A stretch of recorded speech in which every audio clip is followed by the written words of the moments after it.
दौरान कोंगर का उन्हें पता नहीं चल पाया। ऐसा करो, तुम जाओ। जैसा आपका हुक्म हुजूर। चलो।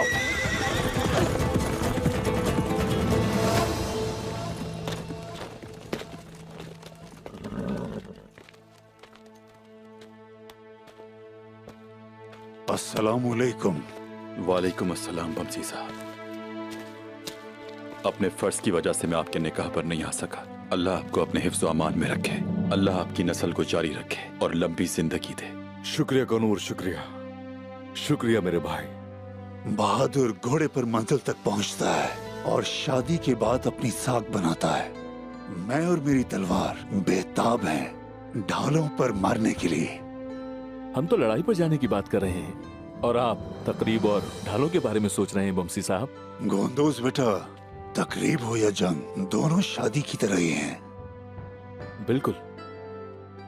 इन परेशानियों से छुटकारा हासिल करने पहले हम लोग, वक्त आएगा कि अल्लाह खुशियां देखना नसीब करेगा। तो बुके ने क्या किया? उसने अपना काम पूरा कर दिया है। क्या कहा उसने? आलिशार जैसे हम चाहते थे हमारे जाल में फंस जाएगा। दुंदार साहब और बहादुर भी यकीनन उनके साथ आएंगे, मगर मुझे उनकी तादाद के बारे में सही से मालूम नहीं है। ऐसे लोग जो हक के रास्ते पर चलते हैं तादाद की परवाह कभी नहीं किया करते। एक दिन हम अबाबीलों की तरह मुंह में कंकरियां लेकर बड़े हाथियों को ललकारते हैं और एक दिन दाऊद की तरह जान लेते हैं जालूत की।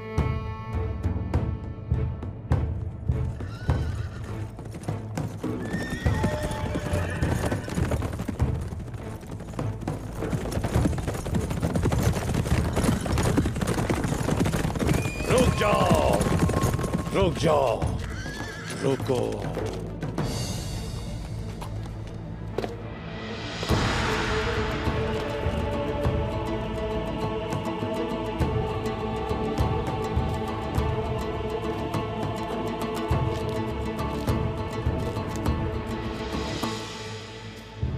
आज ये जमीन खून से और अरली खान मुर्दा रूहों से भर जाएंगे उस्मान साहब।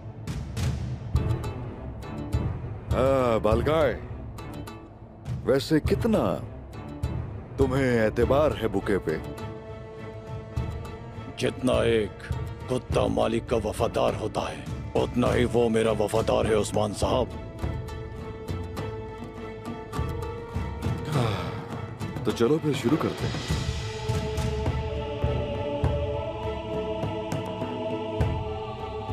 आप सब मेरी बात गौर से सुनिए।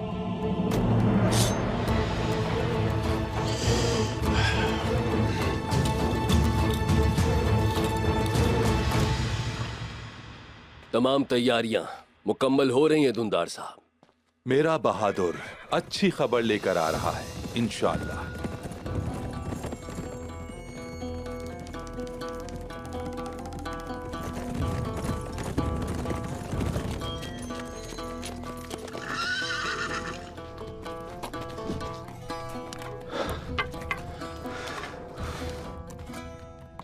मैंने कोनूर के निशानात खो दिए। लगता है जमीन खुली और उनको निकल गई। तो फिर ये खेल हम उसी तरह खेलेंगे जिस तरह उस्मान चाहता है। हम यूं जाहिर करेंगे कि हम उस्मान और बालगाए के जाल में बुरी तरह फंस गए हैं, लेकिन दरअसल जाल में फंसने वाले वो दोनों होंगे। कैसे? उस्मान ने बूके को बताया कि वो मुझ पर मेरे पड़ाव की जगह हमला करेगा। मेरे सिपाहियों पर बालगाय और उसके सिपाही घात लगाकर हमला करेंगे, बिल्कुल इस पहाड़ी के पीछे। लेकिन ये भूल है उनकी। मैं यहां उस्मान का इंतजार करूंगा। बालगाय कभी भी नहीं सोच सकता कि मैं उसे धोखा दे सकता हूं। वो दोनों अपने ही जाल में फंस जाएंगे। और बूके के हाथों की नजरों में अपनी खोई हुई साख को बहाल कर लेगा। और अब उस्मान नामी इस आफत से छुटकारा पाने का वक्त आ गया है। वो समझता है कि शिकार हम हैं, लेकिन वो हमारा शिकार बन जाएगा। अगर मैं बतूर के खंजर से उस्मान का कलेजा निकालकर उसका सर न काट लूं और काइक कबीले में उसे उल्टा न लटका दूं, तो मुझे आलीशार साहब न कहना तुम लोग। संजाक सरदार यहाँ अपनी हवेली को अपनी हिफाजत के लिए इस्तेमाल करता है। वो डरपोक आलिशार जब तक सूरत हाल वाज़े नहीं हो जाती वो सामने नहीं आएगा, और वो आखिर में हम दोनों को मारना चाहेगा। घात हम लोग इस तरह से लगाएंगे, जब बालगाए नौकरों के साथ उनको संभालेगा तो मैं भी कार्रवाई शुरू कर दूंगा। आलिशार की हरकत में आने से पहले उसकी चौकी पर मैं हमला कर दूंगा। आलिशार घात की जगह के सबसे नजदीक तरीन मकाम पर मुकीम होगा। इस जगह से हर तरफ नजर रखी जा सकती है। तो हम 3 महाजों पर लड़ेंगे।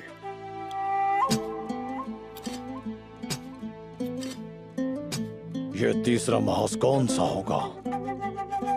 हम लोग बमसी साहब के साथ आलिशार की हवेली पर हमला करेंगे। हम उन्हें अपनी तलवारों का मजा चखाएंगे। आपके कहने का क्या मतलब है कुंदूज साहब? शेख अदाबाली के दरवेश, वो सब के सब बहुत बहादुर जंगजू हैं। लगता है तुम उस कुत्ते को सांस लेने का मौका भी नहीं दोगे।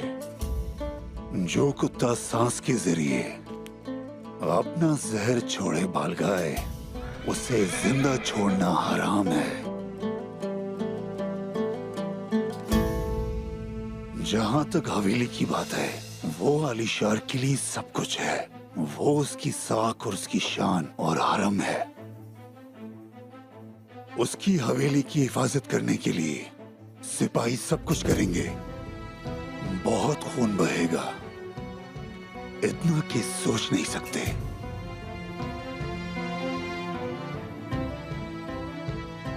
आजादी खून ही से मिलती है।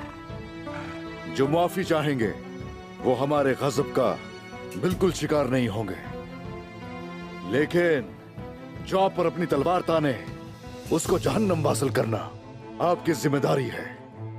और अब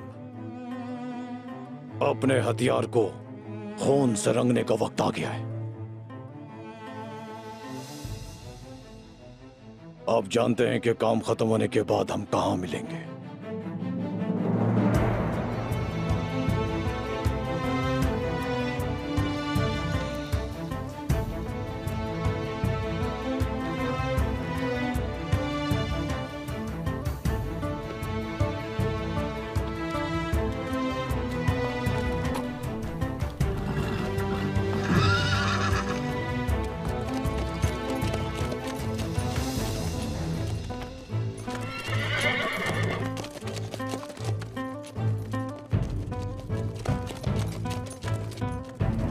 चलो चलो।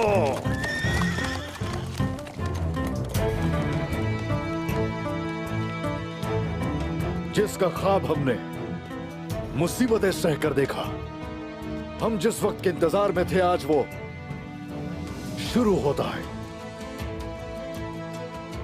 हमने आबाओ अजदाद से जो इज्जत हासिल की, आज उसे हम लोग आने वाली नस्लों में मुंतकिल कर देंगे।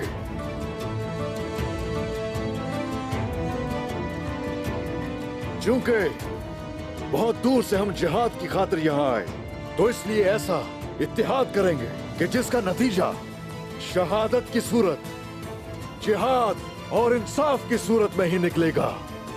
और फिर उसके साथ साथ एक रियासत वजूद में आएगी।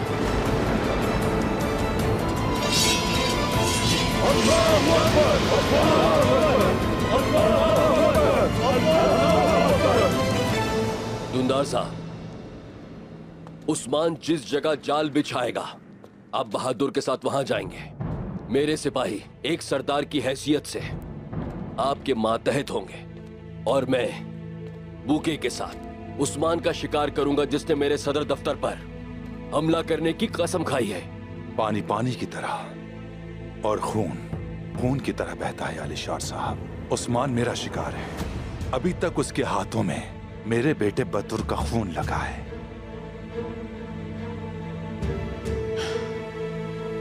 दुंदार साहब, मैं भी उस्मान की जान लेना चाहता हूं, लेकिन जब गेहातू आएगा तो हमें उस्मान को उसके सामने जिंदा पेश करना होगा। उसने जो किया, जब तक गेहातू अपने कानों से नहीं सुन लेता, हम उसे अपने मसाइल नहीं बता सकते। अगर गेहातू ने उसे हमारे हवाले नहीं किया तो, या वो खुद उस्मान की जान ले लेता है तो मेरे इंतकाम का क्या होगा अलीशार साहब? मैं जानवर का गोश्त नोचने की कोशिश कर रहा हूं और आप खाल के पीछे पड़े हुए हैं। जैसा कहा वैसा ही होगा, लेकिन अगर आप जिद करते हैं तो रास्ता सामने है, आप जा सकते हैं। बाबा, आलिशार साहब, क्या यह बहस करने का वक्त है?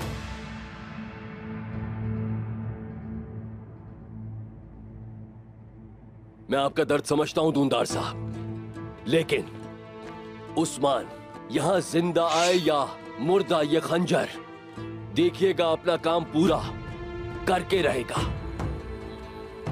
यकीन रखिए।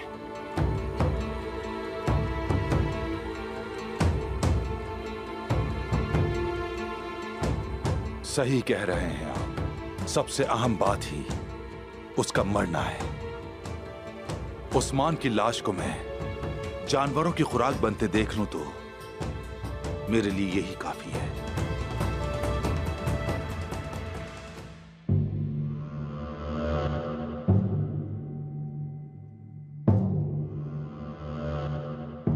जहर कुताए, नौकरों को बता दो कि जब तक मैं इशारा ना दूं, कोई हमला नहीं करेगा।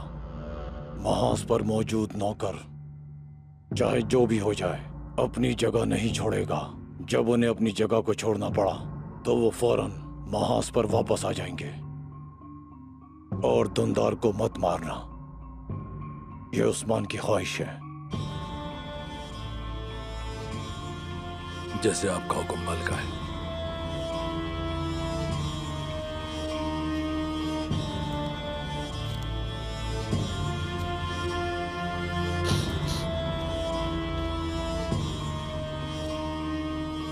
बालगाय, अगर उस्मान दोबारा कोई खेल खेल रहा हुआ तो यहां कहीं नजर नहीं आ रहा वो। फिक्र ना करो, उस्मान भेड़िए की तरह चालाक है। वो जानता है कि मेरे बगैर गेहातू का मुकाबला नहीं कर सकता, इसलिए वो मुझे धोखा नहीं देगा। मुझे बिल्कुल समझ नहीं आ रही कि हम उसकी और आलिशार की लड़ाई में क्यों पड़े हैं।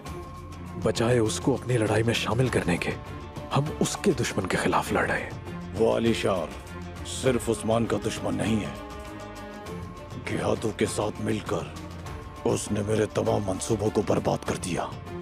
गेहातू को अगर पता चला कि उस्मान के साथ मिलकर हमने आलिशार को खत्म कर दिया है तो वो पागल हो जाएगा। हम किसी को भी कैदी नहीं बनाएंगे, और मुर्दे कभी बोला नहीं करते। और आलिशार के साथ उस्मान की ये लड़ाई जो अफसाना बनेगी, उसके नताइज उस्मान भुगतेगा। इस तरह तो गेहातू का कहर उस्मान पर बिजली बनकर टूट पड़ेगा। उनको आपस में लड़ते हुए मैं उन दोनों को एक साथ खत्म कर दूंगा। पूरी दुनिया जब तक आपके सामने घुटने नहीं टेक देती, मैं आपके साथ रहूंगा। आपको ये नया मुकाम मुबारक हो बालगाय।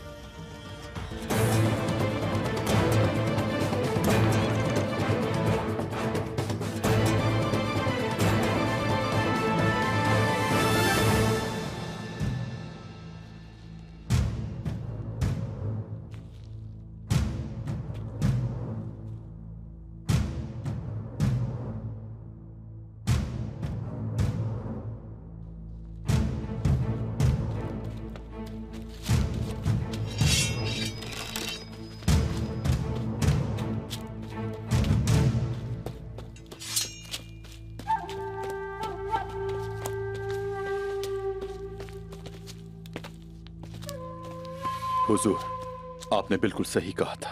वो गिद्ध अपने घोंसले में आखिरी वार का मुंतजिर है। हुक्म दीजिए। जैसा कि ये काफी ना था कि उसने दुंदार साहब को इस्तेमाल करते हुए इस आग में उन्हें झोंक दिया। बुज़दिल इंसान। हुजूर, आलिशार हमारी मुट्ठी में है, चलें जाकर उसका खात्मा करते हैं।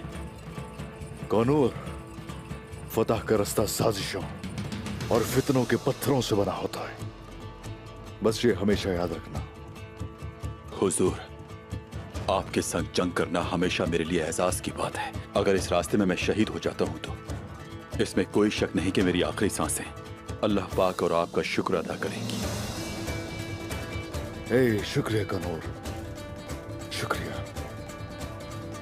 आज जुल्म करके सल्जूकी तख्त हथियाने वाले मंगोल और उनका साथ देने वालों के खिलाफ हमारी पहली बगावत होगी। इस मुबारक रास्ते पर अल्लाह हम सब का हामी और नासिर हो। आमीन। आमीन। आजा।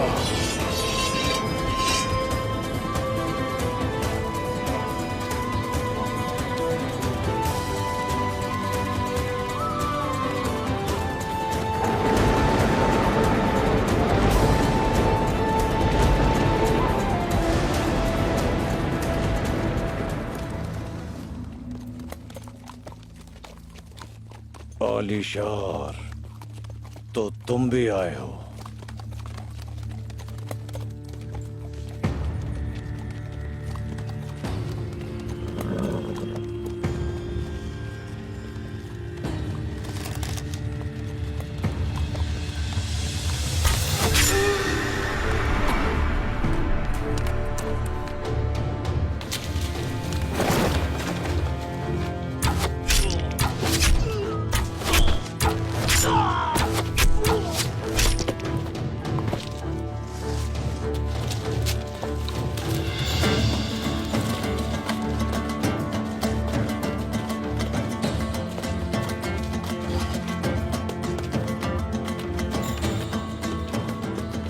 अब तो तुम समझ ही गए होगे, तुम मेरे साथ दुश्मनी नहीं रख सकते आलिशार। इसका सर काटो और नेज़े की नोक पर लगाकर ऐसी जगह लगाओ जहां आसमान देख सके, समझे? मैंने तुमसे फतह का वादा किया था। बालगाई के साथ जो खड़े होंगे उन्हें क्या मिलेगा? दौलत मिलेगी, शौहरत मिलेगी।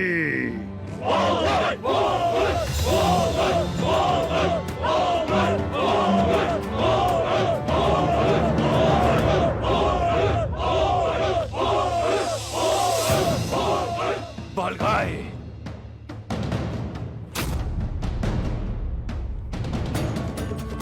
धोखा,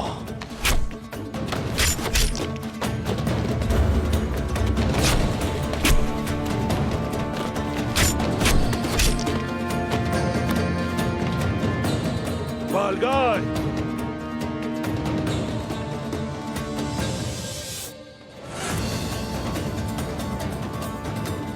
तुम्हारे लिए मौत लाया हूं मैं। मौत ही तुम्हारा मुकद्दर है बालगाय, मौत।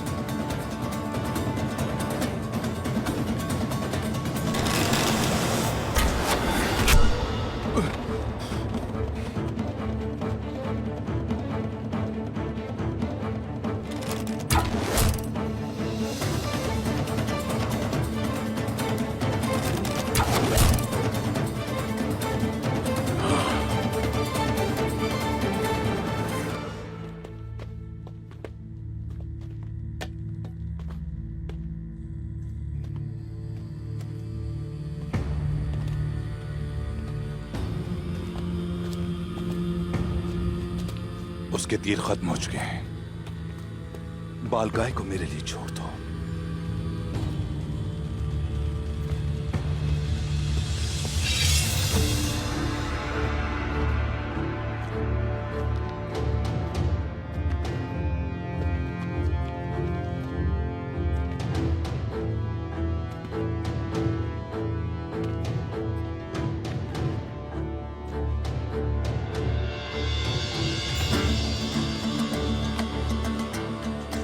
तुम वो दिन कितनी जल्दी भूल गए जब तुम और तुम्हारी बीवी मेरे पास रेंगते हुए आते थे।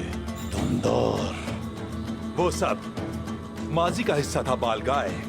अब तुम चींटी की तरह मसले जाओगे।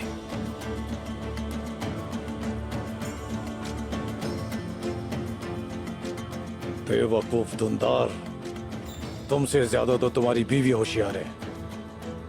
वो जानती थी कि किसकी पनाह में आना है।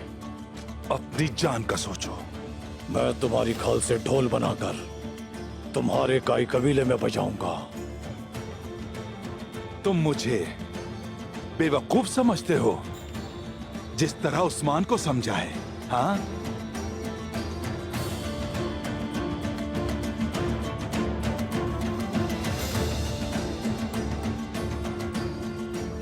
हो सकता है कि मैं यहां मर जाऊं, लेकिन मैं मर गया तो तुम्हें भी अपने साथ लेकर काली रूहों के पास चला जाऊंगा।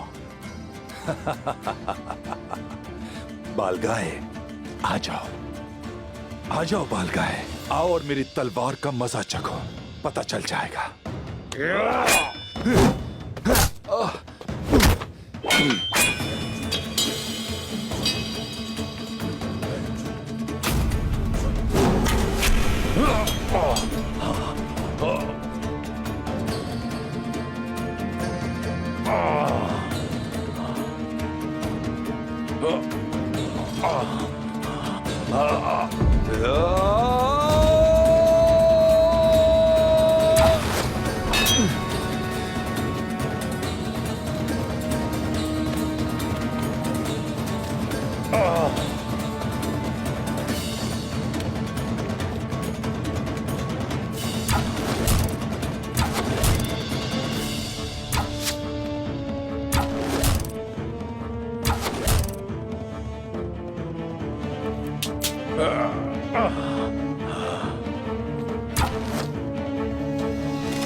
तुम बालगाय को ले जाओ, मैं इन्हें रोक कर रखता हूं यहीं पर।